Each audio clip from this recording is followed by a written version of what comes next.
You know, I always wanted to motivate people. I always wanted to motivate people. I wanted to be that guy that everybody else liked. I wanted to be the guy that would walk down the halls of junior high school and high school and just have everybody slap my hands, just like that cool kid slap my hands. I wanted every girl to look at me and smile at me like she is right now. No, truth is, I just wanted to be accepted. I wanted to be accepted. Does anybody know what the number one thing people want out of this life is? Any guesses? Money. That's a good, we all want money, but I'm looking for something else. Ice cream, that's what do you think? A family? A family. Ooh, that goes a lot. Hey, quiet down. The number one thing people want is to be accepted. Nobody wakes up and says to themselves, I don't want anybody to like me. Oh, thank you. I don't want anybody to like me. No, we don't do that. We love interaction. Interaction with other people is one of the most important things of this life. I wanted to be accepted. My mother and father, they wanted to be accepted, and sometimes they made bad choices that got them in a lot of trouble. But before I start with that story, I want everybody in here to raise their hand. Everybody in here, raise your hand. If you don't participate, I'm going to find you. Oh, who's that right there? Who's not? Oh, hey. Now, if you are perfect, oh, who's that teacher back there with their hands? Not, hey. I called them out, didn't I? If you are perfect and never ever done anything wrong, put your hand down. Oh, man. Look around the room. Hey, quiet down. Everybody look around the room. Nobody is perfect besides those people over there that put their hand down early. Okay, put your hand down. Before I started this story, I wanted to remind everybody in here that nobody is perfect. My mother and my father were not perfect. My mother, she had a very difficult life. By the age of 10, my mother was raped twice. By the age of 11, both of my mother's parents died. My mother, she spun out of control and she found acceptance in that wrong crowd, in the easy crowd. Look, if you make bad choices, it's not hard to make friends. Just make bad choices. If you make good choices and do great things, that's where your good friends are going to be.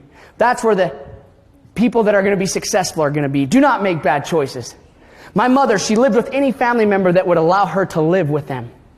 My mother, she met my dad when she was very young, I think 16 when she had my brother.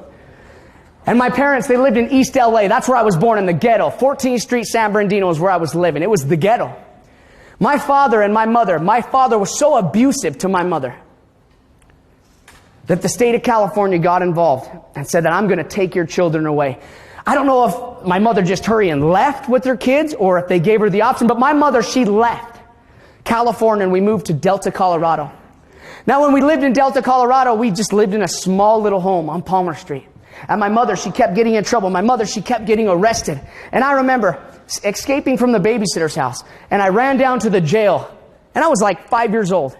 Ran down to the jail and I looked up at the jail. And I said, Mom! Mom!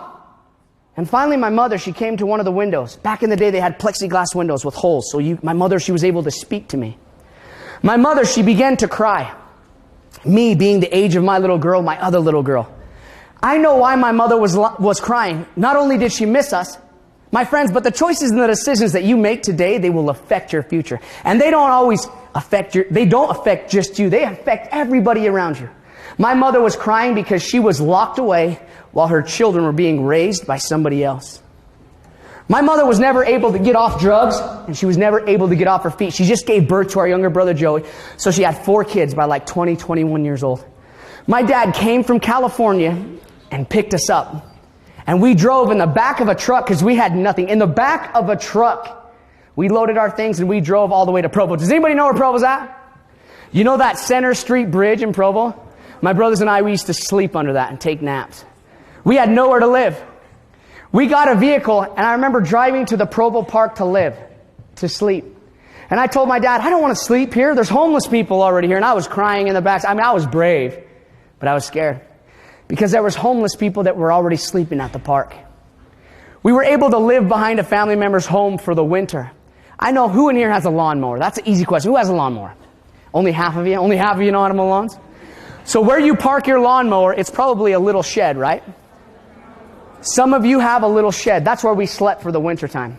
Blankets. Listen to this. Blankets and space heaters warm that little garage shack for the wintertime.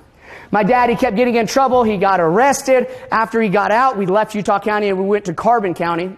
But when we were in Carbon County, we had nowhere to live. So we lived at and slept at a homeless shelter. I remember living at this homeless shelter, sleeping, I should say, at this homeless shelter. My brothers and I, we'd be hungry. I remember we would sneak down to the kitchen. We would look around the corner, making sure nobody was watching, and then we'd sneak into the kitchen and we'd always get caught.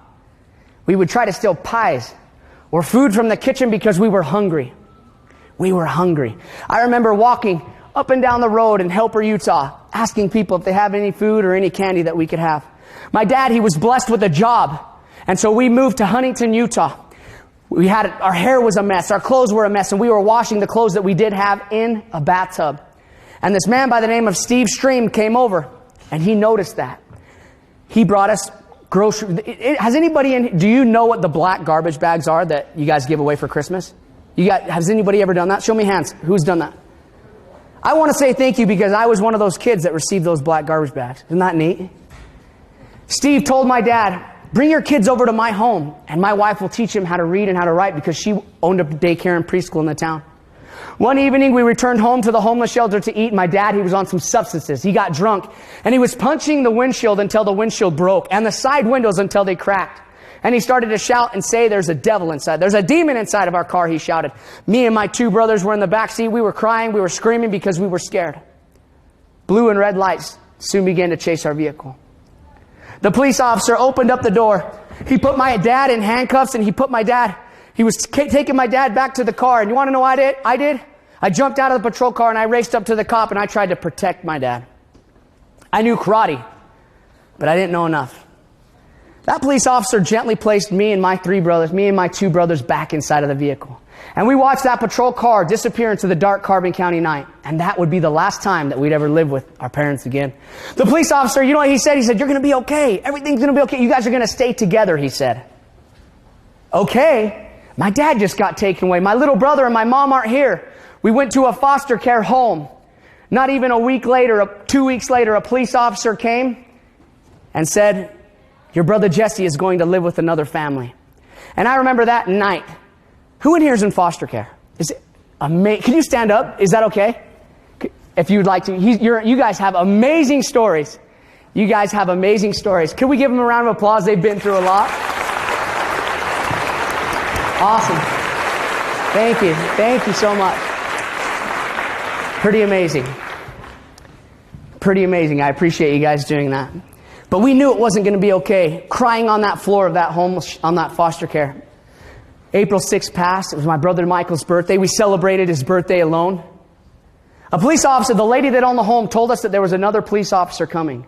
I had so much anxiety because I knew what this meant. He was going to take me away. Or he was going to take my brother away. No matter what, I was going to be alone.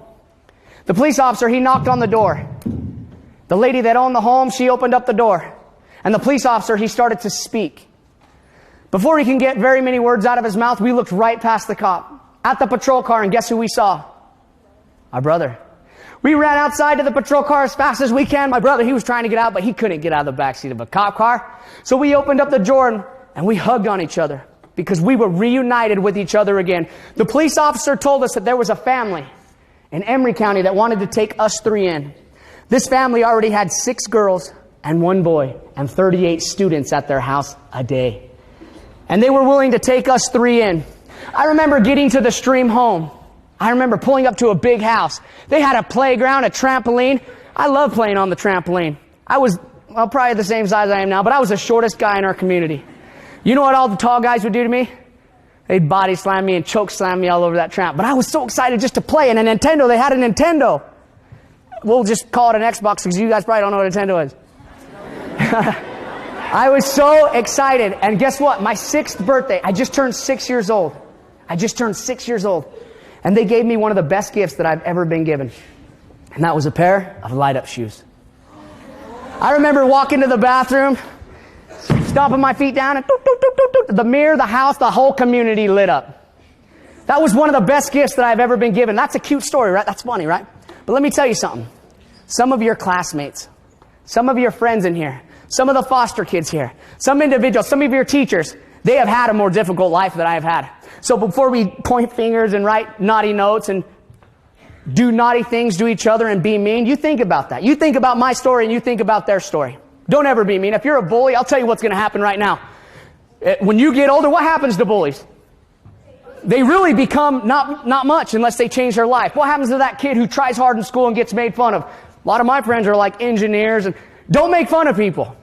Be good to one another. Love one another and treat each other with respect. Is that an okay? Yeah. Oh, that was crappy. Is that an okay? Yeah. 2 years after we were adopted, we went to Colorado to visit my mother and my little brother. My mother got in trouble and she was going to be locked away for 8 months. And she told the Stream family, I'm getting locked up. Could you take my little boy? Could you take him home with you? My parents already had 10 kids, 38 students. It was difficult for them, right? But guess what happened? On that day, they grabbed Joey's bag, they put it in the car, and they took him home to Emory County. To make the story short, they adopted my little brother. So because of the Stream family, I was able, this is my family, not everybody. There's like 30-something grandkids. It's amazing. This is my family. My brothers, my sisters. Because of the Stream family, serving my brothers and I'm able to watch them grow up. No matter how hard or how difficult your life is, I promise you, after storms, there's always sunshine. Who in here would like $10? Oh, wow. I think you had your hand up first. Will you come up here? Yeah. Holy cow. Woo! Give her a round of applause.